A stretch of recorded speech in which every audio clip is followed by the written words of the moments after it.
उसको बंदगी, साहेब बंदगी सतनाम सतनाम। तो जब से ये जीव इस भवसागर में आया है तब से ही ये अपनी पूरी जोर कोशिश में लगा हुआ है कि कैसे भी यहां से मुक्ति प्राप्त की जाए। इसने कुछ नहीं छोड़ा, जप तप व्रत पूजा पाठ नित्य नेम तीर्थ व्रत सब कुछ कर डाला, यहां तक कि पहाड़ों की परिक्रमा तक लगा ली, पहाड़ों के चक्कर लगा रहा है ये, लेकिन इसको मुक्ति नहीं मिल पा रही है। ये कितना ही जोर लगा रहा है लेकिन वापस इसी भवसागर में वापस घूम के आ जा रहा है। तो अब क्या करना है? अब हमें वो रास्ता अपनाना है जिसके द्वारा हमें मोक्ष की मुक्ति की प्राप्ति हो। लेकिन जब तक सतगुरु नहीं मिला, जब तक ये रास्ता किसी को मिलने वाला नहीं है। इसीलिए कबीर साहब कह रहे हैं कि जब लग मिले गुरु नहीं साचा, जब लग मिले शब्द नहीं साचा, तब लग गुरु करो 10 पांचा। यानी तुमने गुरु धारण कर लिया, कोई बात नहीं, अच्छी बात है, कोई भी गुरु धारण कर लिया बहुत अच्छी बात है, लेकिन अगर वो आपको सही शब्द सही नाम दीक्षा नहीं दे पा रहा है तो आपको गुरु बदल देना चाहिए। इसमें कोई दोष नहीं है, क्योंकि हमारा मकसद है मुक्ति प्राप्त करना। मुक्ति कैसे मिलेगी? गुरु के नाम से मिलेगी, और गुरु का नाम ही अगर गलत है तो इसका मतलब चाहे तुम कितनी भक्ति कर लो, कितनी सेवा कर लो, कितना ही दान दक्षिणा गुरु जी को दे दो, उससे तुम्हारा कल्याण होने वाला नहीं है। चाहे कुछ भी कर लो, क्यों? क्योंकि मुक्ति केवल और केवल सतनाम से होती है, सतनाम के जाप से नहीं। लोग सतनाम को समझ नहीं पा रहे हैं और गलती से सतनाम के जाप को सतनाम समझ बैठे हैं। असल में सतनाम क्या है? सतनाम हमारा आत्म स्वरूप है, हमारा निज स्वरूप है। लेकिन जब तक सतनाम का भेद नहीं मिलता, हमें जितने भी गुरु मिलते हैं वो सब सतनाम जपाने वाले मिलते हैं। आप कोई भी गुरु के पास जाओ, 90% गुरु सतनाम जपवा ही रहे हैं। कुछ लोग सतनाम को श्वास बता दे रहे हैं कि श्वासा का अजपा जाप ही सतनाम है। कुछ लोग त्रिकुटी में ज्योत जग रही है उसी को बता दे रहे हैं कि यही सतनाम है, यही सतनाम सबके घटों में विराजमान है, सबके अंदर वो ज्योत जग रही है। यानी जिसकी जहां तक पहुंच है, पूरा दिमाग लगा रखा है संतों ने, लेकिन इससे होने वाला कुछ नहीं है। कबीर साहब समझा रहे हैं, सतनाम कोई नाम नहीं है, सत्य नाम कोई नाम नहीं, ये है आपन रूप, ये तुम्हारा निज स्वरूप है, तुम्हारा आत्म स्वरूप है, ये तुम्हारा अपना निज नाम है। लेकिन हमें कोई ऐसा भेदी गुरु मिल नहीं रहा जो हमें हमारे नाम का भेद बता दे। हमें दूसरों के नाम जपाने वाले गुरु मिलते जा रहे हैं और मिलते रहेंगे। लेकिन अगर गुरु की दया हो जाए, परमात्मा की दया हो जाए, तब आपके जीवन में वो भेदी गुरु जरूर आएगा जो आपके सारे नाम छुड़वाएगा।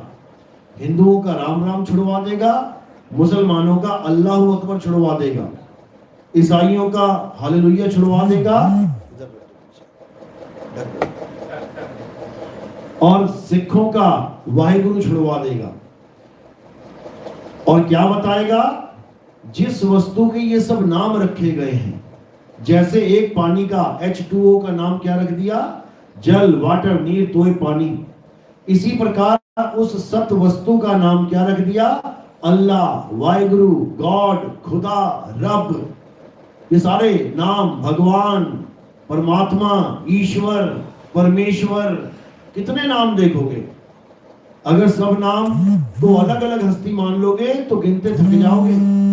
कुरान में अल्लाह के 99 नाम लिखे हुए हैं। भगवान राम के आप देखोगे कितने सारे नाम, आप नेट पे सर्च करोगे।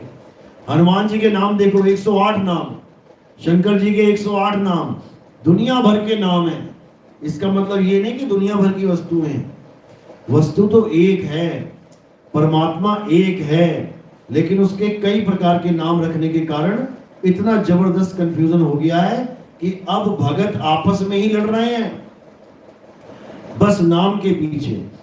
जैसे किसी आदमी के 4 बच्चे हैं, एक ने अपने पापा का नाम रख दिया पापा, एक ने रख दिया पिताजी, एक ने रख दिया पापा जी, एक ने रख दिया अब्बू जी। अब पिता का किसी को पता नहीं है कि पिता कौन है, कैसे मिलेगा। पिता के नाम के ऊपर लड़ाई चल रही है। वो कहता मेरा अब्बू बड़ा है, वो कहता मेरा पापा बड़ा है, वो कह रहा मेरा पापा बड़ा, वो कह रहा मेरा डैडी बड़ा है, और जबकि ये चारों एक ही हैं। इसीलिए आज तक जितने भी दंगे हुए धर्म के नाम पे, कभी अल्लाह वाहिगुरु गॉड ने आके खबर नहीं पूछी अपने भक्तों की। बता दो पूछी हो तो। लड़ गए, कट गए, मर गए, सड़कों पे लाशें पड़ी हैं, कभी कोई खुदा नहीं आया पूछने के लिए कि क्या हाल है बेटा, मेरे लिए तू लड़ा है, तेरा मैं हालचाल पूछ लूं।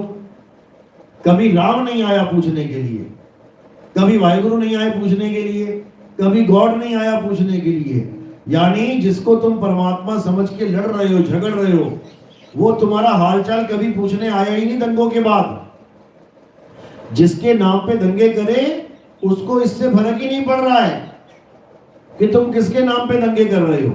वो कभी हालचाल पूछने नहीं आता कि मेरे नाम पे लड़ा है बेटा, क्या हाल है तेरा, कभी नहीं। कौन आएगा वहां पे? एम्बुलेंस की गाड़ी घूमेगी करती करती, वो आ रहे हैं हालचाल पूछने, कितने मरे, क्या हुआ। पुलिस वाले आ रहे हैं देखने, फौजी लगे हुए हैं दंगा रोकने के लिए। कभी ईश्वर अल्लाह वाहिगुरु आके दंगा नहीं रोकेंगे। ये हमारी बेवकूफी है जो हम उस एक शक्ति के लिए, एक मालिक के लिए आपस में लड़ रहे हैं, झगड़ रहे हैं, मर रहे हैं, कट रहे हैं। ये कब खत्म होगा? जब हम विवेकी हो जाएंगे, जब हमारा विवेक बढ़ जाएगा तो ये सब चीजें अपने आप खत्म हो जाएंगी। इसीलिए कबीर साहब ने विवेकी गुरु का आगमन बताया है कि अगर जीवन में हो जाए तो तुम्हारे सारे बंधन टूट जाएंगे।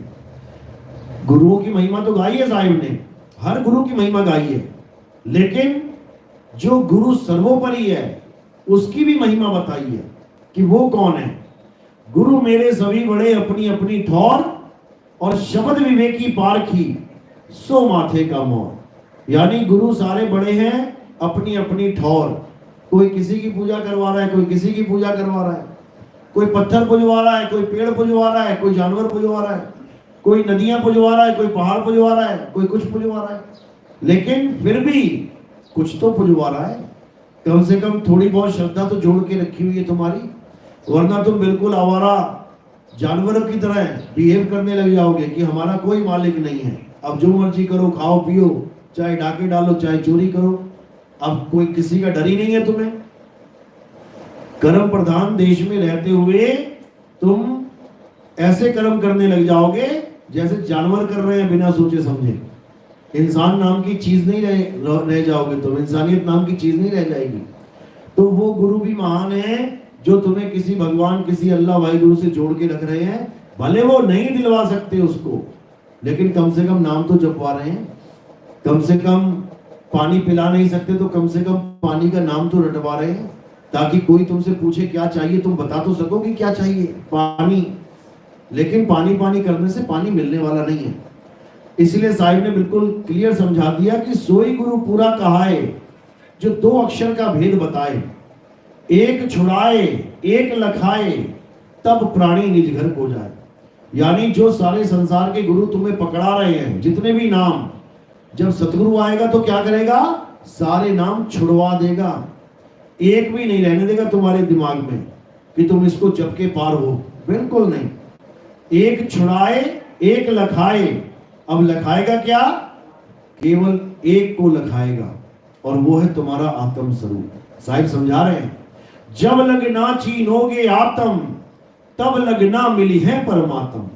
आत्म चीने तो परमात्म चीने, और संत कहावे सोए यह भेद काया से न्यारा बूझे बिरला कोई। यानी हमारे परमात्मा का ठिकाना हमें बताया जा रहा है कि वो कहाँ रहता है।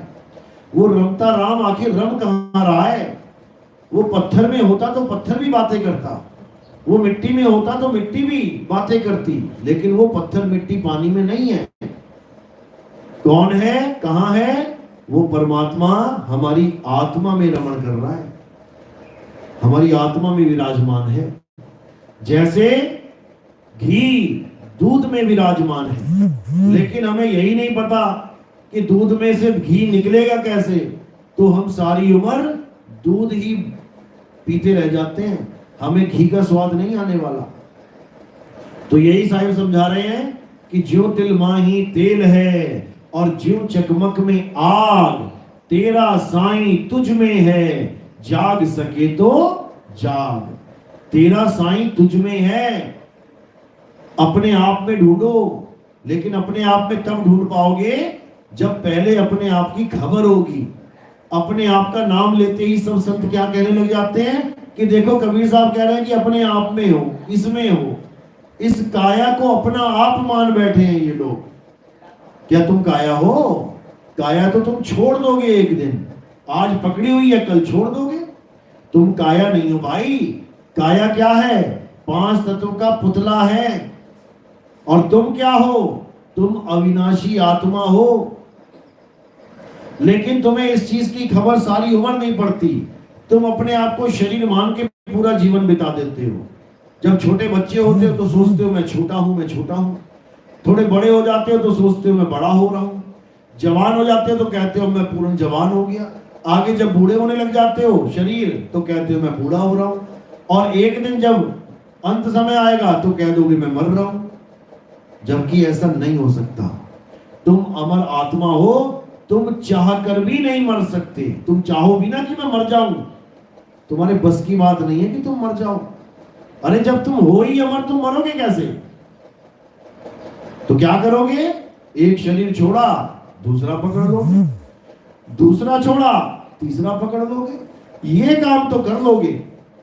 लेकिन कोई कहे कि तुम मर जाओ, तो तुम मरने वाले नहीं भाई, तुम अमर हो।